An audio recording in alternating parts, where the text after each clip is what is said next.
I'm here today. I want to share a story with you guys, but first I want to ask you a quick question. You don't have to answer, just answer in your head. Have you ever just lived a moment in your life that felt like it was right out of a movie? And you kind of have to step... Remember when I said don't answer?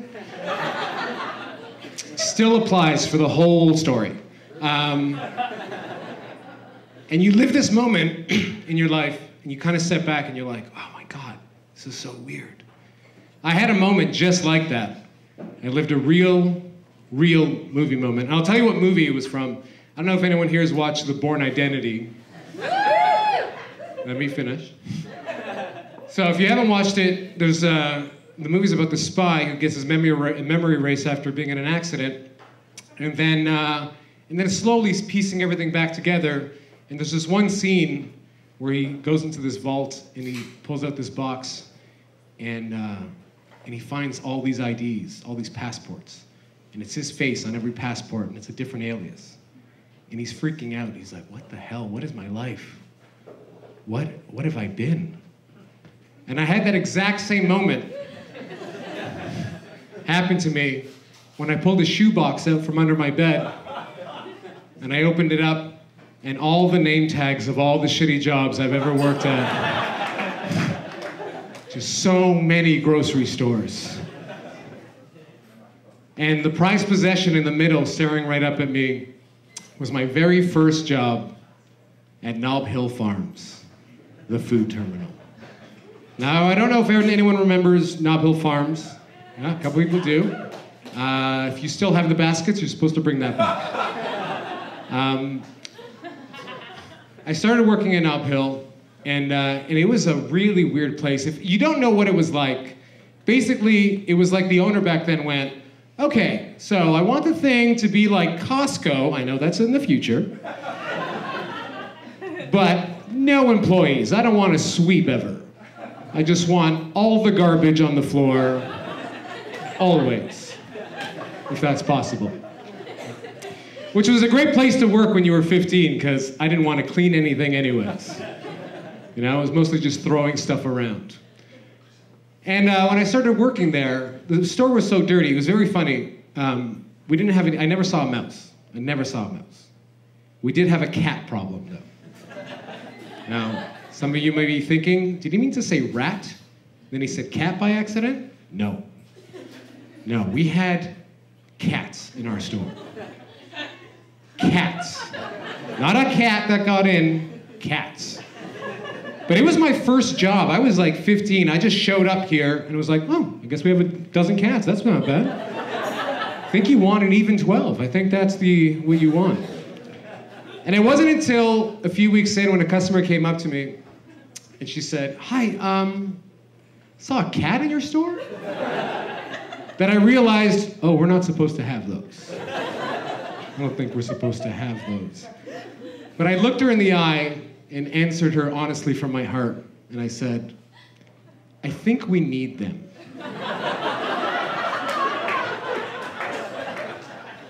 I think on the food chain, this is actually what we're okay with. Nothing below, no mice, nothing above, no dogs. Not yet, anyway. A few weeks later, another customer came up to me freaking out because they had found a litter of freshly born kittens on top of food.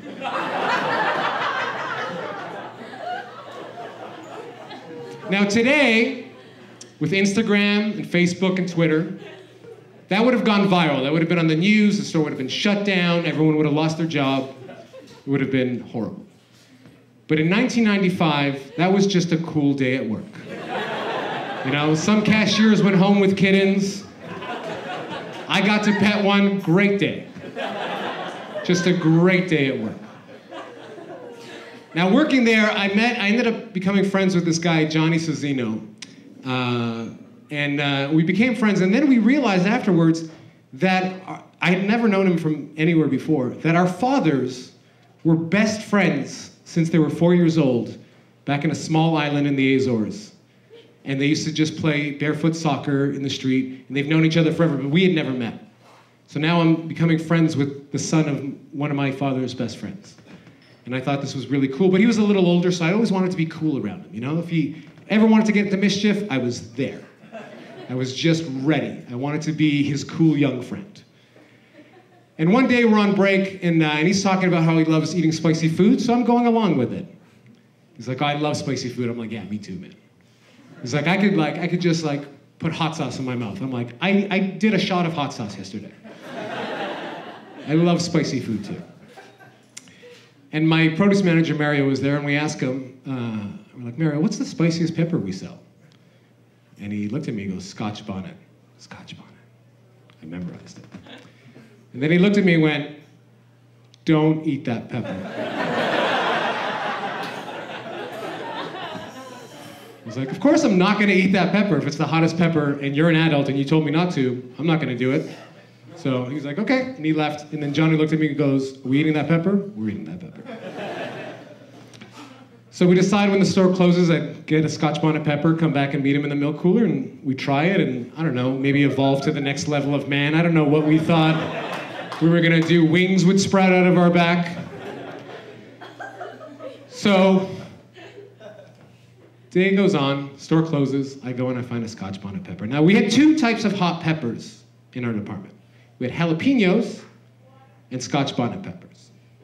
And peppers are rated in Scoville units, so you know how spicy they are. A jalapeno, so I can give you a benchmark, is around 8,000 Scoville units.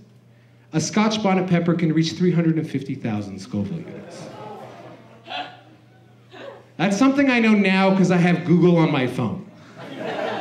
In 1996, that was the Wild West of information. Just two kids about to bite into lightning and no one was gonna warn them. So now, holding this pepper, and I'm walking back, and it's a long walk. It's a very big store, walking back like 100 meters, looking at this pepper. And I have a lot of time to say no, but my walk says yes. So I keep walking, and I get back there, and we talk for a bit, trying to avoid what we're about to do. And then he goes, well, are we gonna do this? And I said, yeah, obviously. I'm not scared of anything.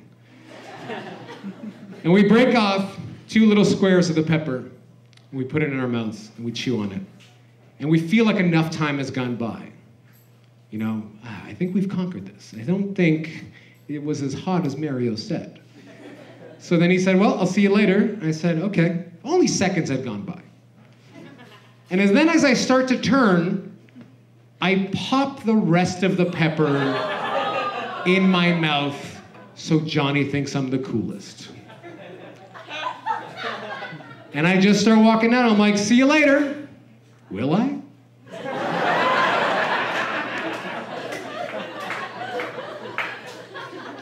And I walk out, and I'm chewing on this pepper, and I can feel all the seeds. Yeah. The seeds are the worst. I didn't get that. How are the seeds the worst? And then I thought, of course the seeds are the worst. If a pepper's hot, a seed has a whole plant full of peppers in it. And I just had like a whole field of seeds. So now I walk out of his cooler and I walk into my produce cooler and I grab the power lifter and I pick up a skid of potatoes, gotta bring this out, park a few skids and we can go home. And I start walking out and I realize, a couple steps into it, there's something wrong with my stomach. Now, I want to clarify, I wasn't having a tummy ache. It wasn't a general tummy ache. There was something wrong with my stomach organ. And I knew this because the exact shape of my stomach had sweat through my shirt. It was just like I had been shot. And as I've done with every other medical emergency in my life, I decide I'm going to wait this out. This will probably just get better on its own. So I keep walking, and as we all know, heat rises. And the fire can't be contained to my stomach, and it rises into my lungs. And then it's just, everything's on fire in my lungs. And I am just breathing kind of like this. But I don't stop. I am still just going, and my lungs feel like they're on fire. And I just keep walking, and I keep walking, and then it goes up into my throat. And it feels like lava is bubbling up into my throat. But it also feels like the devil is choking me. Like he's walking backwards, choking me as I try to move forward. I'm having a lot of trouble breathing. And I don't stop, I never stop. Because I decided a long time ago that I will live the Portuguese dream. I will die working. So many before me have dreamt about it. So I keep walking, and then it passes my neck, and the pressure finally gets to my head. And when it gets to my head, it's too much. Every hole in my head, something came out of. Snot, saliva, tears, ear juice. I'm just like, I am a volcano now. And I walk through the produce cooler curtains, and the lady Adelia, who was working with us, she was sweeping the table, she looked up and very concerned went, huh? And I wanted to say to her, I wanted to say to her, Adelia, I've made a horrible mistake. Listen, go get help. Not our manager, 911. I will not make it out of here. But all I can get out was, because it was just the last bit of oxygen leaving. So, even in 1995, or 6, whatever, I knew you don't want to drink water when you eat something spicy, because that'll just splash all the spice around your mouth, and then you just die instantly. I knew the only thing to help here was bread or dairy. Now, the bread was on the other side of the store, never gonna make it. Just a dry corpse they'll find, which they won't sweep up for a month anymore. So I gotta get to the dairy cooler, which is where Johnny is. Thank you. Great, you ruined my whole story. No, I'm kidding. So I gotta get back to where Johnny is, and I start running, or as well as I could run, considering I couldn't take in any oxygen. But I am running as fast as I can, and because I'm exerting so much and not getting oxygen to my brain, every 3 or 4 steps, I feel like the world is shutting off. Like the darkness just comes in, and then when I come back, I'm just 2 steps further along in my journey. I figure I've just unlocked some kind of transportation. I've become a mutant. This is good. It was worth eating the pepper, maybe. And I keep running back, and I finally make it back. And I cut into the milk cooler, and I look down at the end of the cooler, and I see Johnny at the end with a jug of chocolate milk at his lips, and another one ready to go. And I get in beside him, and we just drank chocolate milk. I grab my own chocolate milk, and because it doesn't just help with spicy food, it helps with a bruised ego.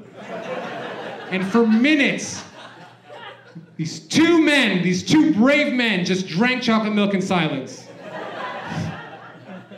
Until Johnny brought his down for only a second and said, "Bro, I thought you were dead." And right back. Thank you very much, everybody.